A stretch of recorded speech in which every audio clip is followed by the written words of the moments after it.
Everyone, ఈరోజైతే ఒక new జ్యువెలరీతో వచ్చేసానండి. ముకుంద జ్యువెలర్స్లో అయితే ఉన్నాను అనమాట. ఇక్కడ మీరు చూస్తున్నదైతే లాంగ్ హారం అండి.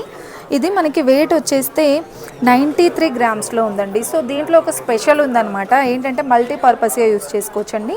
మీరు ఇలా అయినా యూస్ చేసుకోవచ్చు టోటల్గా లాంగ్ హారం, లేదు చిన్న హారం లాగా నెక్ సెట్ లాగా యూస్ చేసుకోవాలనుకుంటే ఇలా ఇది తీసేసి మనకి డిటాచబుల్ వస్తుందన్నమాట. ఇక్కడ చూస్తున్నారా, సో ఇలా షార్ట్ నెక్లెస్ లాగైనా యూస్ చేసుకోవచ్చండి. లేదు ఇది మొత్తం తీసేసి ఇలా ఇది ఒకటి లాంగ్ హారం లాగైనా యూస్ చేసుకోవచ్చు. లేదు మీకు గ్రాండ్గా కావాలి ఇంకా అంటే సో ఇలా యూస్ చేసుకోవచ్చు అనమాట. ఇంకొక ఆప్షన్ ఉందండి. ఇక్కడ చూస్తున్నారు కదా, కింద మనకి చిన్న పెండెంట్, ఇది కూడా డిటాచబుల్ అండి. ఇది కూడా మనం పాపడ బిల్ల లాగా యూస్ చేసుకోవచ్చు అనమాట. సో ఎన్ని ఆప్షన్స్ ఉన్నాయో కదా, ఒక్క జస్ట్ మనకి ఈ జ్యువెలరీలోనే చాలా ఆప్షన్స్ ఉన్నాయి. అండ్ డిజైన్ కూడా చాలా బ్యూటిఫుల్గా వచ్చిందండి. రామ్ పరివార్ మోడల్ వచ్చిందనమాట. 9 తులాల పైన 3 గ్రాముల్లో ఉందండి. ఇది మీరు నియర్లో ఉన్న ముకుంద జ్యువెలర్స్కి వెళ్ళినా ఉంటుంది.